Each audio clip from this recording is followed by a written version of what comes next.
Did you give him discipline?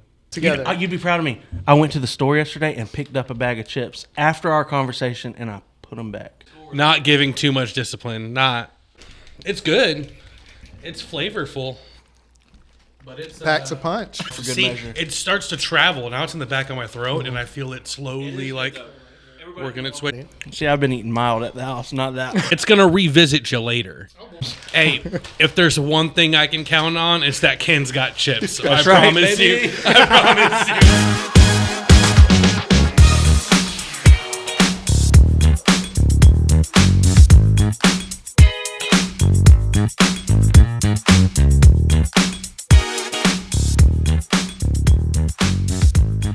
So, happy birthday. Thank you. Jeez, yell it.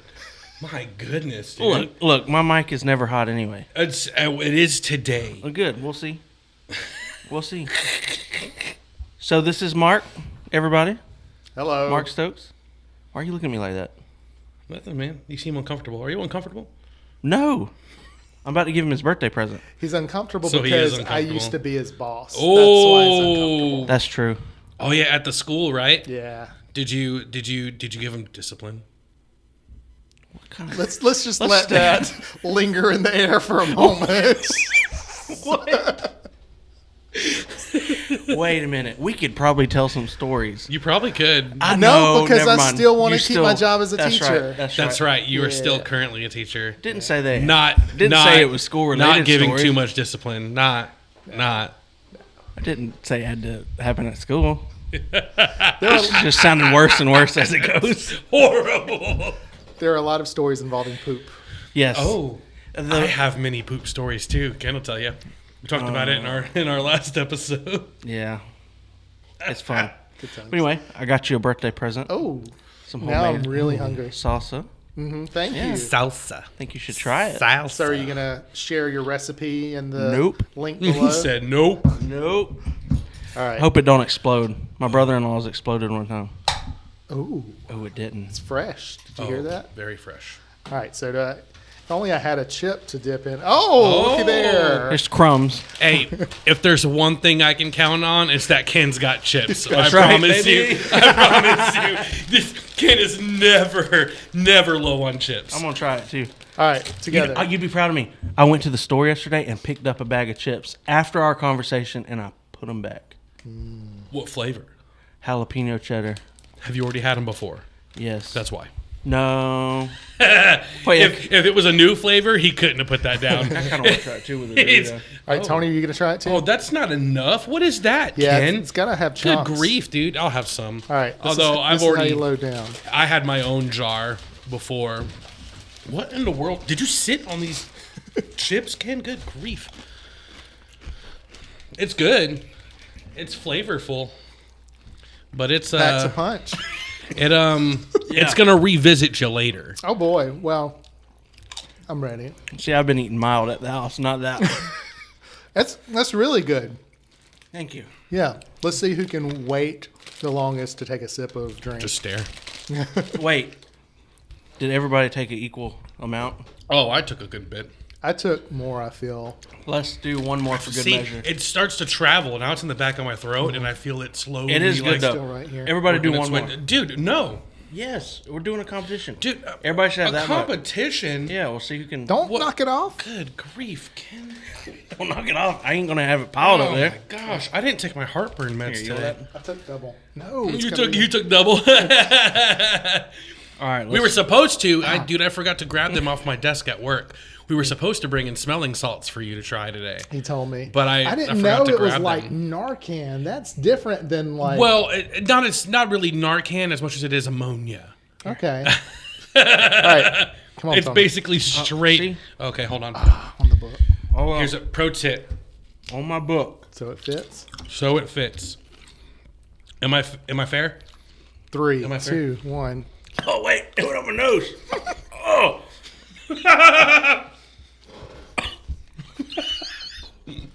It's turning red. I don't know how that happened.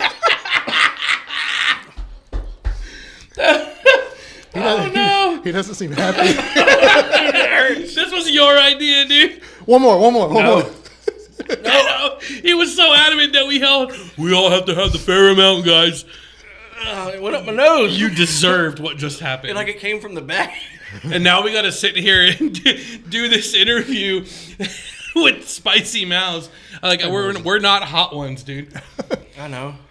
And we are today. Oh man, hey, we're hot backs, hot big backs. Okay, let's try. Oh, let me try to do this. Okay, yeah, let me try. Let me try. All right. Let me try to do this. Okay, this is Mark.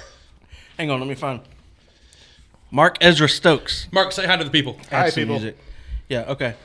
So Mark, he has a passion for writing, film. I'm reading this, by the way. I know you can tell. I'm not good at doing this, but anyway, he's got a passion for writing, filmmaking, and education. He's been a big. You read it. Dude, read what? What is this? Oh my gosh! What in the world? Look at this, guys. Okay, I'm just gonna wing it. He wants us to read that. What? Hey, you know what? Let's do this, and we'll just. If you want to read it, you can pause it and try and read that. Wait. Okay. Dude. No, I've got to do this How properly. do you read anything you do? You work at a bank. Because I use a computer. Oh my gosh. All right, so he's been part of several movies, including SpongeBob, The Last Song, Anchorman 2, Peanut Butter Falcon, to name a few. You got any more? Oh, you worked on Peanut Butter Falcon? I did, yes. Oh, that's great. Yeah, you saw that one, right? It's okay.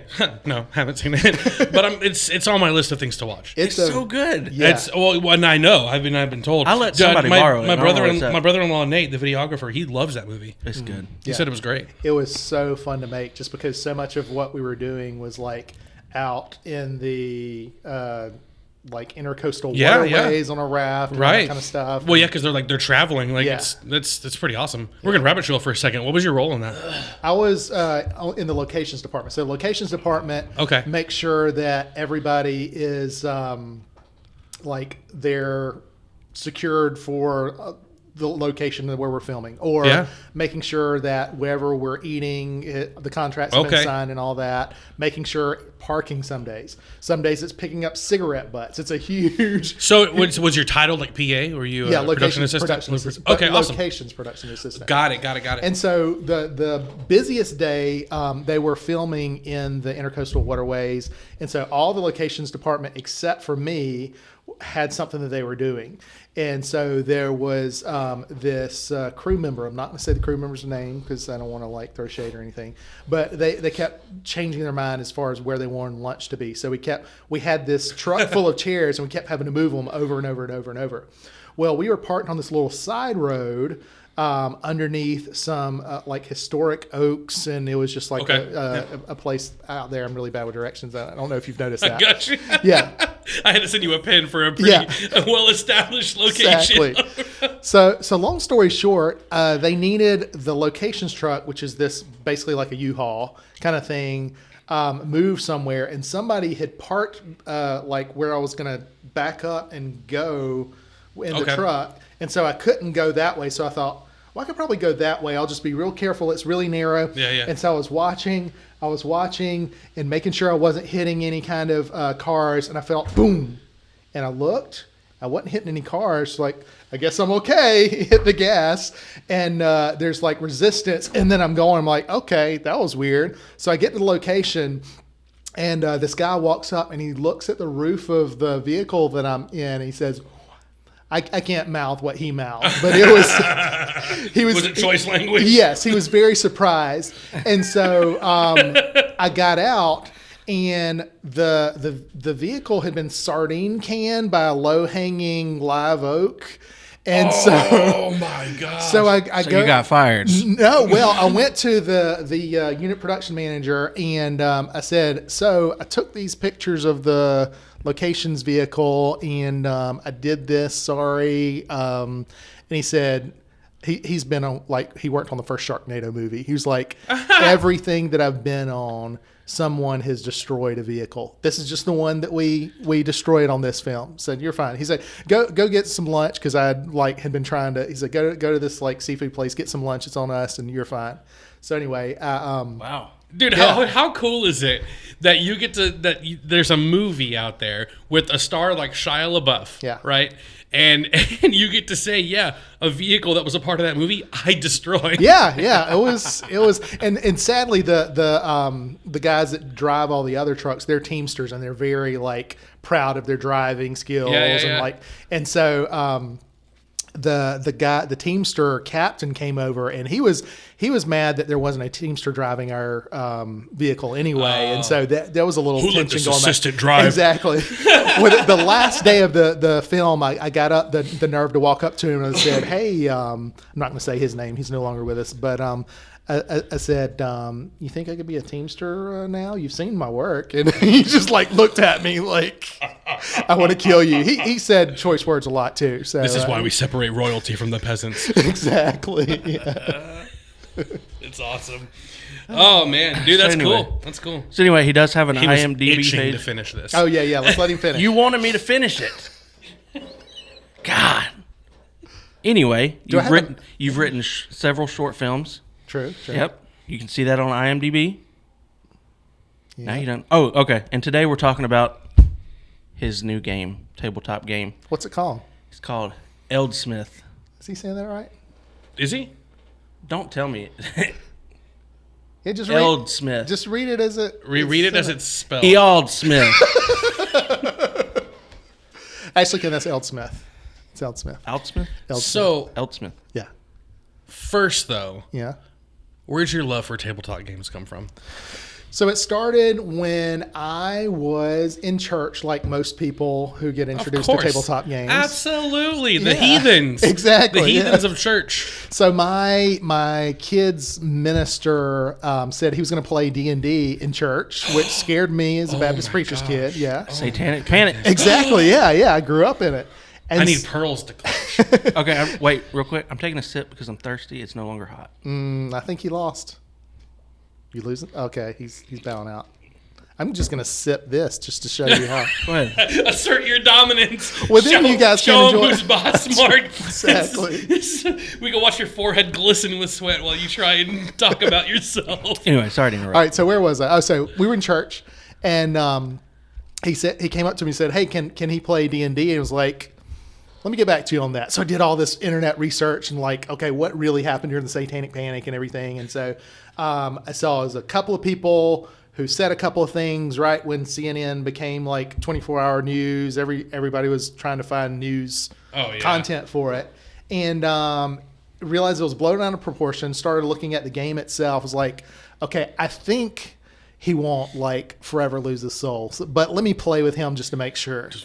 And I played at the table and had a blast. I was a gnome bard. I'm always a gnome bard that's chaotic good. That's kind of my thing.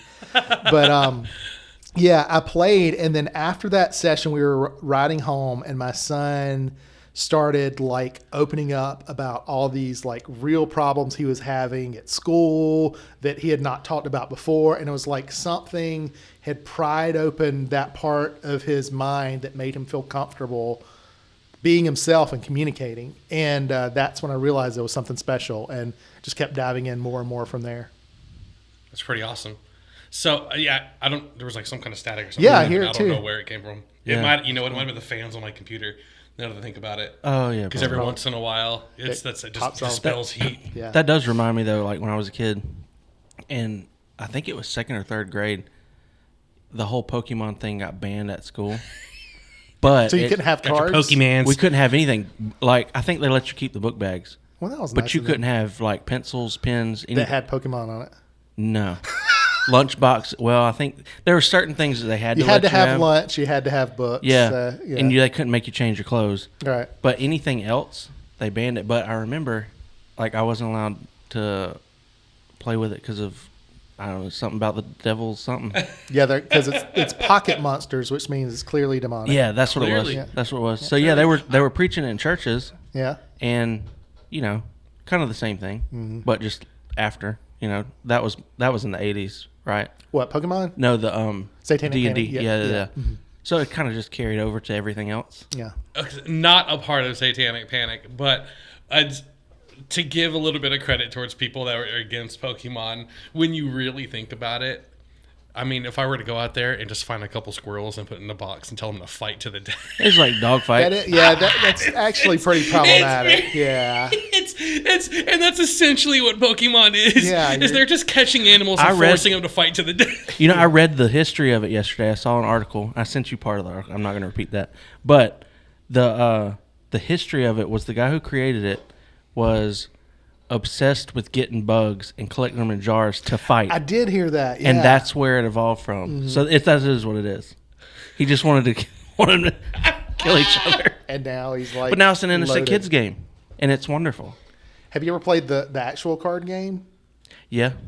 I made my son play it because he got into Pokemon, and I was like, all right, if you're going to do it, you're going to do it right. So I stayed up till like 2 a.m. watching YouTube videos trying to figure out how to play this card game. It's really complicated. Oh, it's very complicated. And then we got into a lot of Mancala beads. Yeah, exactly. It gets more complicated as it goes, kind of like Magic.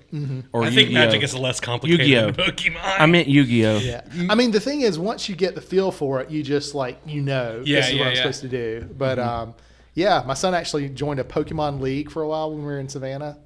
So that was cool. fun. All right, yeah. Ben. Shout out, Ben. Yeah. Pretty cool kid. Yeah, he's all right. He's good people. I like him. Yeah. That's cool, man. Go ahead. Well, I was just going to ask, so what made you... So, I don't know. I started playing D&D with you and Tony. Yeah. Because you planned a day for it. And he was already familiar with D&D. I wasn't because it was one of those things, you know. My thing was I was the typical like barbarian idiot that had a soft side. Yes. I was like Drax from Guardians of the Galaxy. Exactly like Drax, yeah. I think that's why he's my favorite character in the movies because I'm like, hey, That's I know me. that guy. Yeah, so I had never had any experience with it because of the same thing. You know, I'm going to go to hell. Anyway, so y'all got me Your to play mom it. still tells us that we're doing satanic stuff. It's so funny. She's going to be mad. But she says it so lovingly. Shout out, Miss Debbie. No, the other day, let me tell you, pause. The other day, she was like, I'm going to take the kids to McDonald's.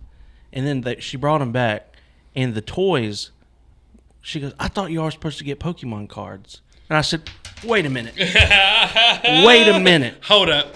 Me and my brother was just like, what is the deal with this? You took them to McDonald's to get Pokemon cards. I couldn't even get a pack in Walmart. You didn't even have to get me a Happy Meal. But anyway, so back to the D&D. Right. So my first experience with D&D was with y'all. What made you change to where you wanted to make your own game? Something that was it was kind of the same base as D&D. Sure.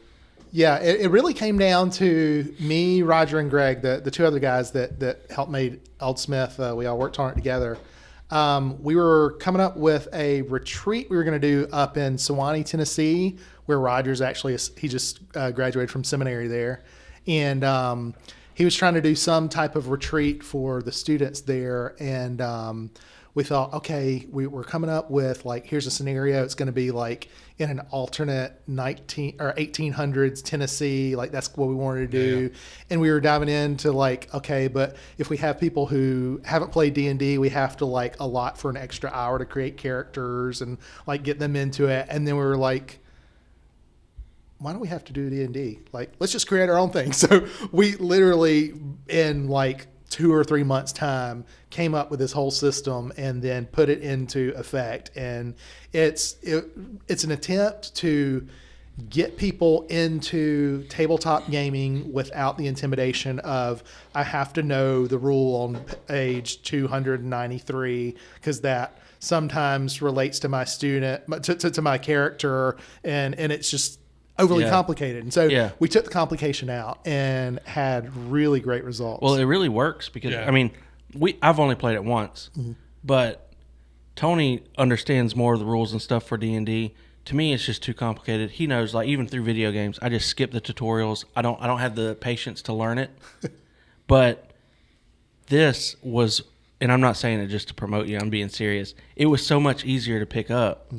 Only thing I asked you a few questions because when we were building our characters before we got together, and I asked you a couple. Can I do this? Can I do this? And you were like, you can do whatever you want. Yeah, that's what I really liked about your guys' design. Was it really puts power in the player's hands? Yeah, and that was a huge intentional focus. There is we wanted it to feel like I'm playing a video game that has no programming already made. Like, I can literally go anywhere. I can do anything. There's consequences when I do things that are dumb or do things that are risky or whatever, but life's that way too. So that's my favorite thing about it, really, because the character I created, I remember you said you can do what you want, just send it to me and I'll come up with some kind of rule so you're not just crazy or whatever.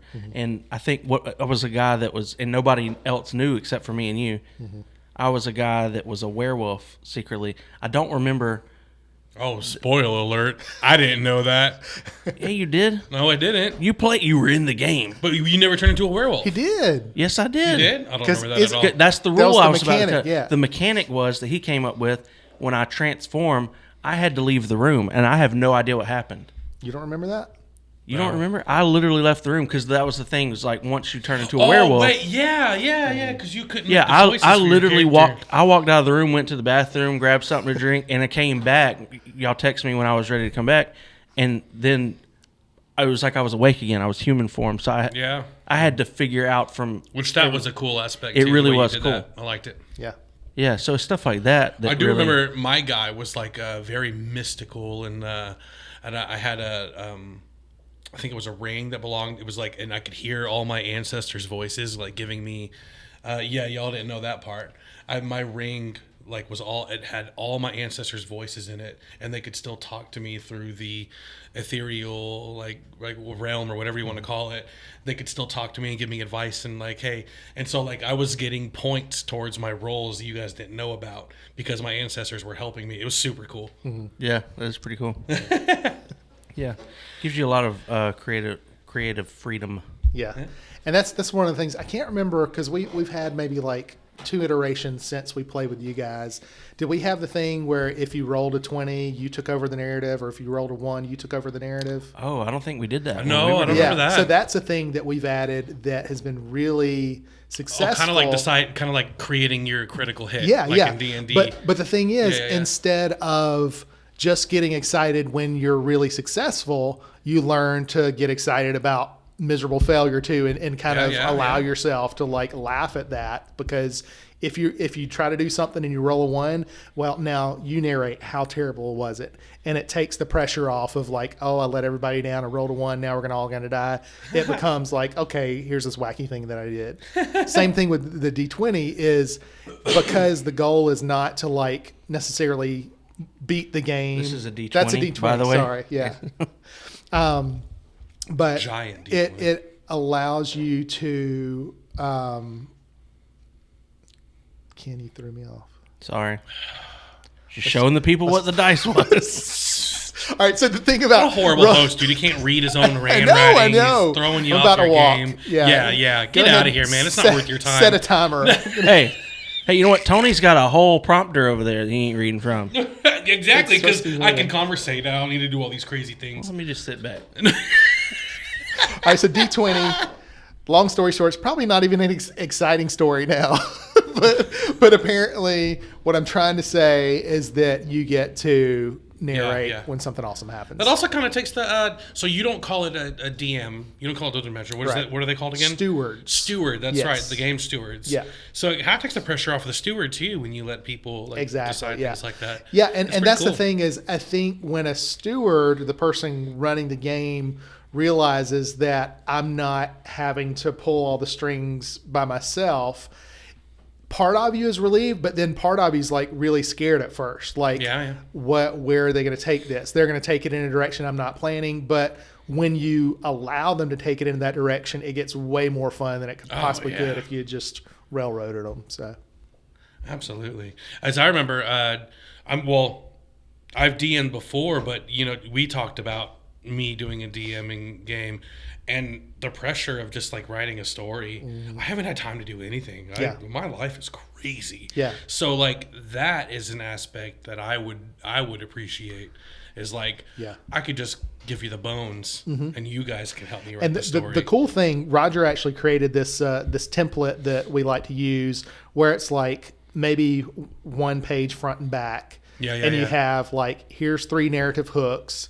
Here's 3 locations you might go to. Here's where they are in relation to each other. Yeah. Here's some NPCs you might encounter, and here's some rumors you learn along the way. And the rest, you're just like creating as you go. Right. And it's really, really fun that way. Now, is it always set in like 1800s Tennessee? No, Like- no. I've done it 1800s Tennessee. I've done it in like outer space, Ridley Scott kind of. Oh, that's So I mean, really, you can do whatever you want. 'Cause, Yeah. I mean, in a way, it is kind of like D&D, but Yeah. Yeah. you just have. And the point is, like, we try to make it as flexible as possible with the world you want to be a part of, because not everybody wants to do sword and sorcery. So And another thing that I liked about yours is it takes from like the lowest of lows, like you feel very small compared to everything else in the game.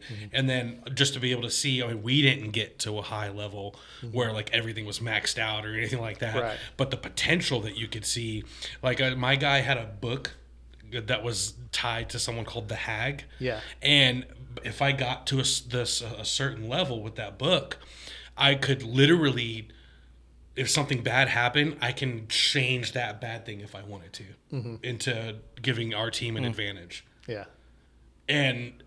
But however, if I did that, my character is stuck with the Hag for life, Right, so in a there's different that. realm. So like I no longer exist Yeah. with Yeah. everyone else. I think I only had some silver bullets to kill my own kind.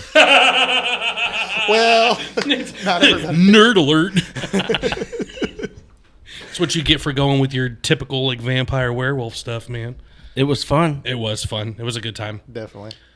It was a very good time. So, Ealdsmyth is not the only thing you've done. You've had these books Yeah. over here. So did you? Yes. You've been writing these tabletop books for a while now. I have, yeah. And I have on the shelf as well. I have a copy of So that. this one right here, you did this before the game. Yes. This was to help kind of with any kind of tabletop, right? Exactly. Yeah. Yeah. Yeah. But It's you just can books. definitely use it for It this. still works I for think you did Ealdsmyth. use this when we played, didn't you? I did. Yeah. Because it has Yeah. Off the Yeah, all shelf these is things. just like if you go somewhere and there's a book, Yeah. instead of the person in charge having to come up with what's the book title, what's it about, you just roll a d20. Now I have to commend you. I'm sorry, I just interrupted you, fine. but I have to commend you because it's not just a name of a book and something that book gives you. You've put in the time to actually write stories for these little books Yeah, that you find. yeah, and you might notice if you look a little closer, some of these books sound really familiar. Yeah, They're yeah. intentionally like really. the Great Rat The Speed. Great Exactly. Ratsby, literally the first thing he pulled up to. That's funny. So I had fun trying to find stuff to riff off of. Yeah. I mean, gotta commend you on it, man. That book is great. Yeah. The book of books. Well, if you think that one's great, I brought you a little gift. Ooh. What do we got? On the table. On the table, Yes. off the shelf, and on the That's table. right. This was I my like it. second book. And Okay. it's full of D20 tables. You guys familiar with D20 tables? Oh yes, sir. Like critical fails and Exactly. Yeah. Yeah. The critical fails are my favorite tables. Signs you're not in Kansas anymore. Yeah, that was a fun one. And so, yeah, it's just a collection of things that might happen along the journey, things that you might need help figuring out when you're creating your character, Yeah, like yeah. different quirks and stuff like that. And it's just a lot of those. So I had a lot of fun. This was created before Ealdsmyth, and so it worked for Ealdsmyth. Unflattering character nicknames. Yeah, that was a lot of fun. Gruesome Jerry, Wonky Eyes Willoughby, Floozy McCluckins. Limps a lot, Don. This is great, man. Yeah, Awesome. Yeah, So you guys thank enjoy you. that. Yeah, that's wonderful. Appreciate it. I remember my buddy Shane. Shout out Shane.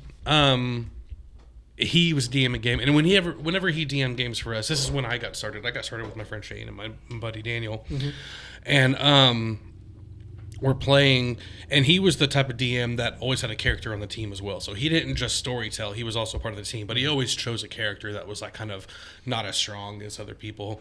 And he had a monk that just had bad stats. So like he was a monk, but he just had horrible stats. Yeah. And he did a critical fail once, and he rolled on the table, and the critical fail was break your weapon.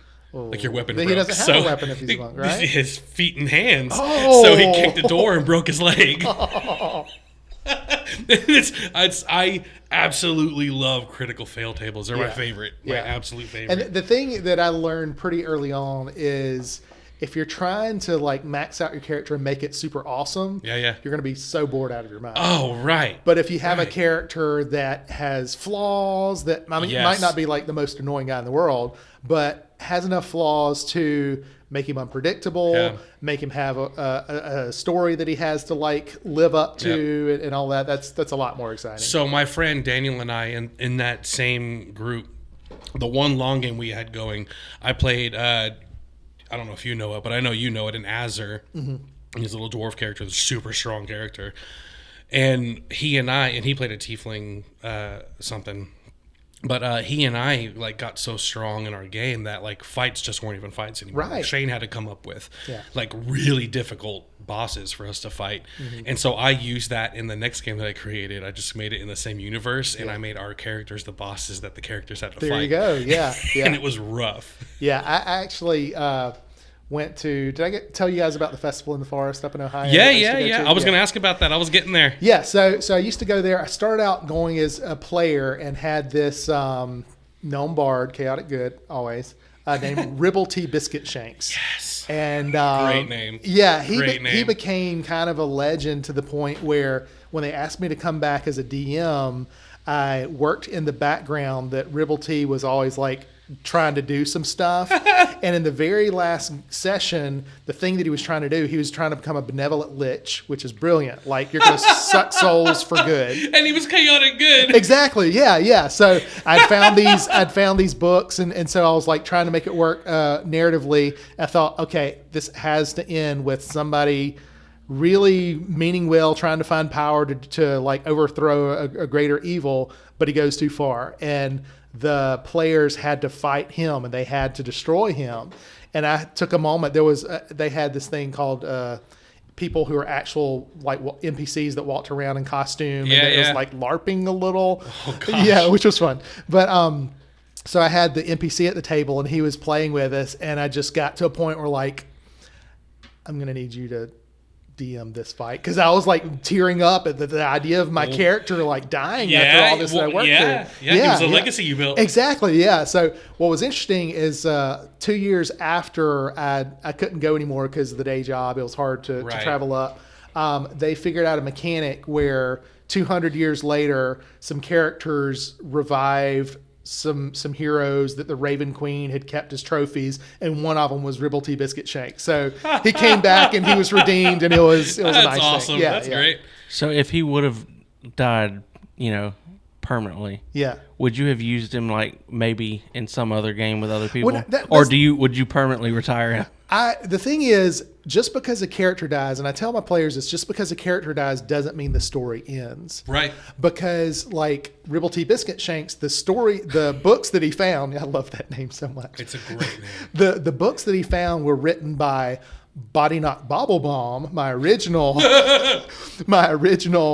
gnome bard, and he found these books based on an adventure he had at some of those early D&D sessions, and that gave him the knowledge he needed to become a benevolent lich. So he's still, even though this was generations later, and I couldn't tie the two stories together, the two characters together, there's still ripples that affect the later characters. Man. Yeah. That's great. Dude, I love your storytelling. You're a very, very good storyteller. Thank you. And see, y'all both know how I play. I'm not very vocal. I pick a character that's quiet because I don't really know, but I love just going just to hear the story. Yeah. Because it always ends up crazy. Yeah. So I just want to be part of listening to it. You're also one of my favorite DMs or steward or whatever. When you don't have an answer to the question that the person is going, you'll just go, yeah. Uh-huh. Yeah. And you're like, okay. No, I love being caught off guard. Like that was my biggest fear the first time I DM'd, is like, what if I don't have the answer? But when I realized how awesome it is when I don't have the answer, it's like a high that you feel. Like, I don't know where this is going, but somehow it's gonna come together, and it always does. So. That's great. Yeah. So I gotta bring it up, because I just want to know if you know about it. So we've been playing a game. Wait. What? Before you say that, I know where you're going. I was going to say something too. But, well, you can go ahead. Never mind. Is this going to be controversial? No. Not at all. I think I was gonna say I think you're the reason why I've got into certain games, and so we're playing the same thing right now. You can go ahead and talk about it. Same video game right now. Okay. And I don't know how much into video games you are. So I have been in the past enough to know that I can get sucked in. So it's not like a spiritual thing. It's like I get so into video games, I forget to like breathe and wash and all this those is things. one I believe you absolutely will be that way. You have to. But however, I still think that you should probably try and give it a shot at some point. It's called Clair Obscure Expedition 33. Okay. It's the greatest storytelling I have ever seen in a video game. Yep. And there's just layers and layers and layers. There's 4.5 hours of cutscenes. And in this game. I don't watch cutscenes. I've watched everything on this game. The story is so good. We can't give any of it away. Yeah, because can't. it just look up something. It's like a 10 out of 10 game. Everybody, it's going to win Game of the Year. It's this year. sold Absolutely. out. It's sold out worldwide. It was a small company of 30 people. 30 people left Ubisoft and was just like, let's create this video game. We love this. And then they released it for $50, $20 under what most games are released for. Right. Yeah. $20 under market. It sold out immediately, and it shows that a small team, because they're trying to go now where games are $80, and they're saying all the time and effort you put into it. They just released a $50 game that is sold out everywhere in the world. You can only get it digitally. So is it a PC game or? No, it's PC, anything, PlayStation, Xbox, except for Nintendo systems. Everything but Nintendo. You can play it on anything. I'm sure it'll be on Nintendo. I would.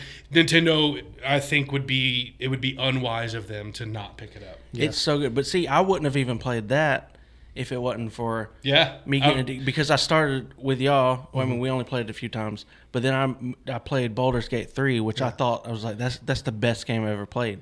Great. And then I moved to this one, and it's like. So is this one a fantasy style game too? Yeah, it's a JRPG. So it's J is Japanese, right? That's Japanese RPG. I looked that up last night because a student had told me about a JRPG they were playing. What's it called again? Clair Obscure Expedition 33. Technically, it's French. That's what I'm saying.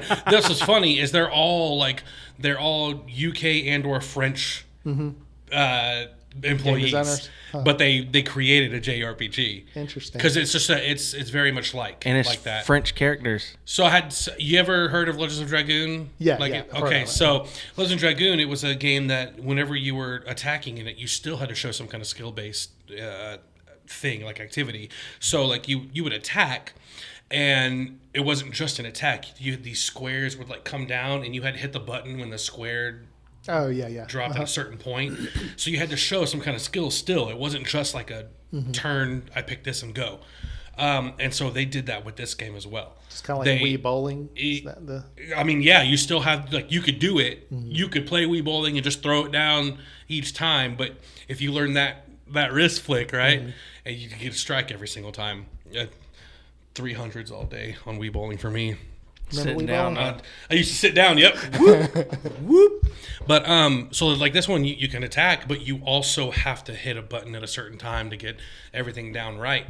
And it just and then also aside from that, most of these style games, like dodging or parrying and all that, it's done randomly or automatically depending on your character stats. This one, you can dodge or parry by pressing a certain button, the attacks that are coming in. And it's not easy. And it's not easy at all. But it's very rewarding. Yeah.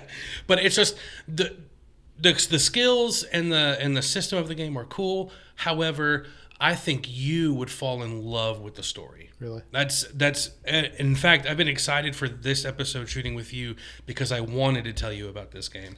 Yeah. The story is just it's so unreal that somebody came up with that story. I've never cried playing a video game before. I teared up at this game. Wow. It's just beautifully written. Yeah. I feel like if they had the same dedication that they had to make this game, and they applied it to like a trilogy, but did it the proper way. Yeah, I don't think you could top it. It's just such a crazy story. So is it one of those games where you have like potential narratives that offshoot, or is it clearly working toward one? It's clearly working for one goal, but you can't really. But you don't think know you're going towards the you goal. don't know until the very end, and then the very end gives a little bit of. You're playing towards what you think is the goal. Gotcha. Let's just leave it at that. Okay. Yeah. So did you guys both finish the game? So Yeah. I just finished mine today. I haven't finished the final cutscene yet. Oh, you haven't? I mean, I got through most of it. Okay, we'll talk about it later. Yeah. So I finished it. The reason so you can finish the game and then Keep playing. it'll take you back to your last save, and then you can just keep playing the open world. Mm-hmm. I went ahead and did it because if you keep going and up and leveling up and everything, they say the final level or whatever is just one hit and it's done. So they say to just go ahead and end the game and then go enjoy the game afterwards. Yeah. So that's what I did. So now I'm just like free roaming, doing stuff that I didn't get to do before, which I normally don't do. When I'm done with the game, I'm done. But that one, the whole reason I got into that game is strictly, I told him, because I was the one that told him about it. I'm like, look, this looks crazy. I'm only going to get this because of the story. And I don't pay attention to stories when it comes to video games. I just want to play it. Right. And it's been... I read what article and was sucked in. Chastity was asking me something. She's like, well, you addicted to your game again? How many hours you got into it? 24? I'm like, that's like 30-something now. It's so good. Yeah, that's my fear is like... But you can stop at any time, though. It's one of those... I played, but do I for want to? That's the problem. Because I played it before I left. I played for maybe like 30 minutes, but you can turn it on and off whenever you want. My son Declan. So every once in a while he'll go in his room and shut his door. And his room is a safe place. And we've talked to his therapists, and they agree that him having alone time is totally fine. It's probably good for him. Yeah. So when he does that, we allow him to do that. And today he did that, and I went, guess I'll play Clair Obscure. Thanks, dude. It's so good. Yeah, I'm gonna have to talk to my son about that. He's really into like video game design and stuff like that. Hold on. Let's rabbit trail there for a second. Let's talk about how great Ben is. Yeah, because Ben has created some cool stuff. Absolutely, yes, one of my favorite topics. Let's go ahead and dive into that. Does he have anything we can put in the description too? Yeah. So he's got this game that he's been working on for 2 years as a high school student. He just graduated at age 17. It's called Renegades of the Media. I don't know where to find it. Twitch, is that a thing? Just send it to us later, and we'll We'll link it in there. Yeah, so he just started a devlog because he's like kind of reskinned this whole thing, and he's seeing like, okay, now that I've learned how to code, and now that I'm doing my own soundtrack and all this kind of stuff, here's what I really want to do. And so he's doing these videos to show the process, and he plans on having I think he's done like 2 or 3 demos so far, but he scratched those because he's got a demo that he really feels confident about that he hopes to do before he heads off to college. Yeah, that's cool. Yeah. He did for a long time. He was making the 8-bit audio music, and some of the stuff he made was so cool, man. Yeah. Like it's a very some of it was like very heavy metal, and some of it was like just like creepy. Yeah. And it was really good. It's really cool having a kid who's just as nostalgic about 80s video games as I am. Yeah. Oh yeah, that's one thing. Like, the game he's working on is like old school, side scroller, kind of platformish. Yeah. It's Metroidvania is the genre that it's in. Okay. So that's what he's going for. That's cool, man. Yeah. Shout out Ben. What's up, dude? Man, very popular style. Really? Yeah. Did you know about a Metroidvania? Yeah. Tell me about Metroidvania. Tell me everything you know. I mean, they're all like side scrollers, usually hard. I'm not good at them. I don't really play them because I suck at them.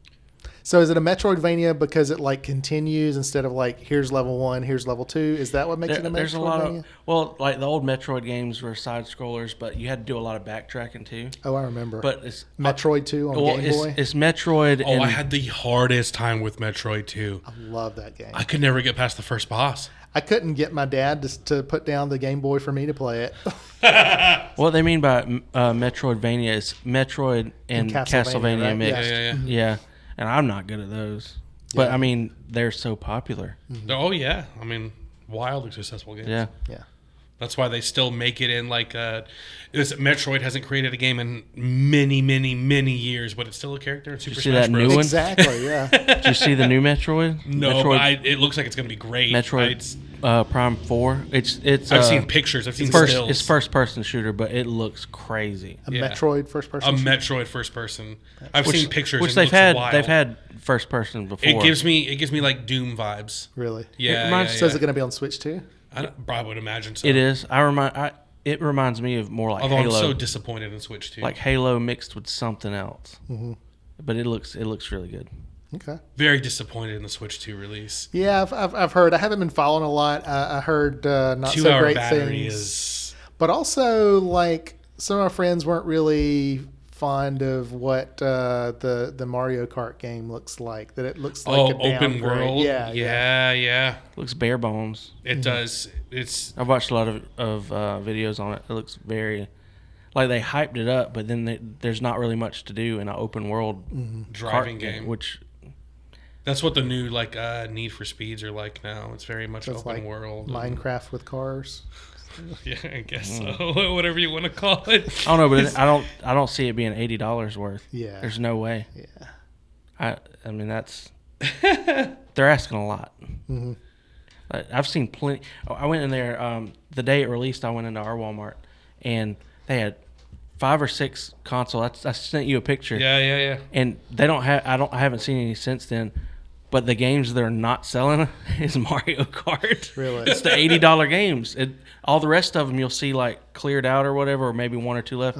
Not the Mario Kart. Do they have that many games already, or? They've got at least probably 10 games. But I mean, all the other ones, all the other ones were like released on something else already. I think why people are getting it is you could play like the legacy systems, Right. GameCube and stuff like that on That's it. kind of why I want it. I changed my mind. I sold a bunch of stuff on Macari to get one, and then I saw where it's like 2 hour battery, $80 game.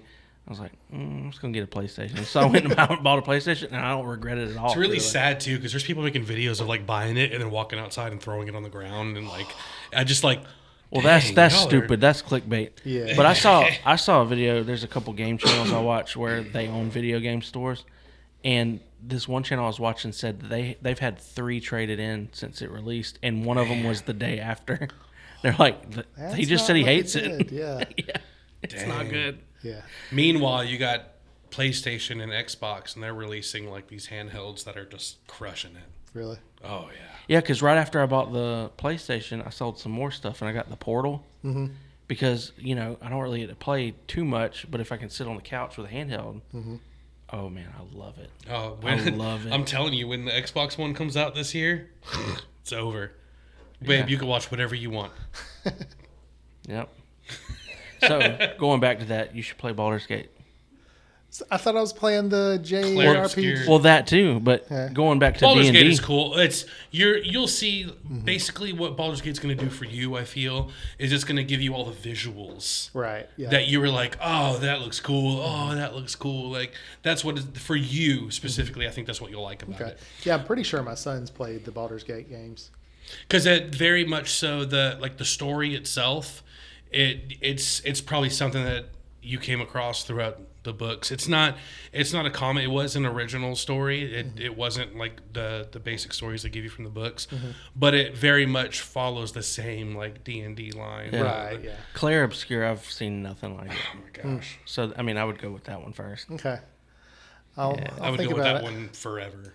I think I'll get my son on it and observe him like a science project. Like, is this something that I want to invest in? And It is. I tried explaining the story to my wife because I know she'd never play it. Oh my gosh. I had such a hard time explaining the story because it's so complicated. I had to ask him at one point because he was a little bit further than me. And I was like, I'm confused at this one part. And he explained it. I'm like, yeah, that makes sense. This is so crazy. I mean, that's all I can say about it, really. yeah. It's the only thing I can even closely attribute to being a similar style is Matrix. Very Gotcha. Matrixy. Okay. So you You think get what I'm going with that? the world that Kinda. you think is the world is not Yeah, necessarily. yeah. There you go. That's There it. you We'll go. leave it at that. No more spoilers. If Nope. we say anything else, we're giving away too much. Okay. Yeah, All right. All right. Well, hey, I had a great time. I did too. This was good. And so what we're gonna do? yeah. We're gonna link. Your books. Yes. Yeah, if you want to buy one, this Amazon. This is the game. You know, it's probably easier if you just put a picture on there. And these are two. He's got more than these, but these are two of the books that'll help you create a game. Yep. If you're stuck. The books are either on Amazon or on Drive-Thru RPG. Yes, and we've got the links to Okay. those. If you look in the description, you'll see those. They will So- all be linked. Awesome. I got all your stuff Support this man. ready. All right. Can we Well, have a chip to go? Oh, final. It's the final trip All right, down you pick the... yours first. No, you go ahead. You go ahead. Well, you want to try it with a Dorito? It's pretty good. That's an abomination. Did you get this one specifically because you worked on SpongeBob? SpongeBob No, I 2. didn't. I just tried. I looked at it as soon as you said that. I was like, this nerd. Were you SpongeBob or Patrick? I don't I was remember. Patrick. Yeah. I Wait, was, you actually voiced? So No, here's do we have time? Go ahead. Go okay, ahead. okay. We're doing the trip. Yeah. Doing the chip. So I happen to be the same height, skin tone, and body shape as Patrick Starr when he's full size. So this is for SpongeBob 2 that they filmed in Savannah. Are we doing this? I already did it. Let me finish my gonna look story. like- I lost a chip. I'm gonna look like Larry the Lobster. So anyway, coolest thing to be a part of because I was the stand-in, which typically when you're a stand-in, they walk you through the stuff and then they turn on the cameras and you go and then the stars come in. Well, the stars are animated, so I was the stand-in / puppet. So they would walk you through with the cameras on. I had his eyeballs on my chest. I can actually share a picture. Yeah, we could put the picture up. Yeah. Okay. I've seen that somewhere. Yep, this is spicy. Very. So walking through, and the director, he was the live action director was different from the animation director. He was.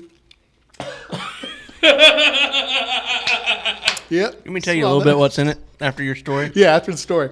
So he was the guy that did the Trolls movies. Oh, those are good. Yeah, Mike, I forget his name, but anyway, he was like, we had the script, so he said, okay, now do his voice, and we were doing the voice. I was like, oh, SpongeBob, blah, blah, blah. And I was talking like Patrick, and SpongeBob standing was talking like SpongeBob, and we were like cracking ourselves up. Well, then an executive producer rushes on the set, and it was like on the beach at the time. It was like, stop. This is how much we're paying them. But as soon as we start recording their voices, it's like going up exponentially. So from then on, we had to go through the motions. I had to look up, pretend like a cannonball was falling on my head and all that kind of stuff. But we couldn't do the voices anymore. So for a while, we were kings. Dang. It was a lot of fun. And you were pretty cool. You were stand-in for Paul Rudd too, wasn't you? In Not for Paul Anchorman, or Rudd. was No, it- it was what's his name? was it the bald guy? No, he was like an enemy guy, Dylan something. I always remember the first names. It's like one of those character actors that Anchorman you've seen 2. before. Yeah, Anchorman 2. And it was on the beach wedding scene. I don't want to give any spoilers, but seeing Paul Rudd. If you haven't seen Anchorman 2 by now. Right. It's enough time has passed. Yeah. But seeing Paul Rudd and Kristen Wiig like improvise off each other was like phenomenal. And Paul it was- Rudd is a great improviser. Absolutely. And Steve Carell was there, and Will Ferrell. my I mean, gosh. it was like watching SNL on the beach. It was I it was can't amazing. sit here and quote it because it's too raunchy, but Exactly, one yeah. of my favorite things I've ever watched from Paul Rudd is that from Stardust, I think it's called. Mm-hmm. They get caught at a camp, him and Jennifer Aniston, Uh-huh. and he's about to do things with a lady friend. Okay. And he's hyping himself up. I can't quote it. I can't. It's too much, but it's funny. I'll tell you. Quote it in a yeah. minute. Yeah. Well, Anyway, so Yeah, what's in it? there's a bunch of whole habaneros Okay. and whole jalapenos. I don't feel so bad that I'm downing these habaneros. he and didn't tell me jalapenos. there was habaneros in it. I just now found this out. This is good because I'm You just told me jalapenos, so I was like, "Oh, I'll get hot. Yeah, that's fine." I'm growing habaneros. Oh, there's right more now, than that in it. And I couldn't think like, what do I put my habaneros in once they're grown? Well, I just put them in there. I just took the stem off. That's it. Okay. I didn't just put them in the blender. I really like that. Well, good. I'm glad. It's got good flavor. It's good. Yeah. All right. Well, Well, This was fun. Thanks for coming. Yeah. Thanks for coming, Mark. I'm going to leave now. Maybe we can do this again soon. We'll have to have you We again should. sometime. Yeah, maybe I'll drop by. Yeah. Okay. All right. All right. Peace. Bye, Big Backs.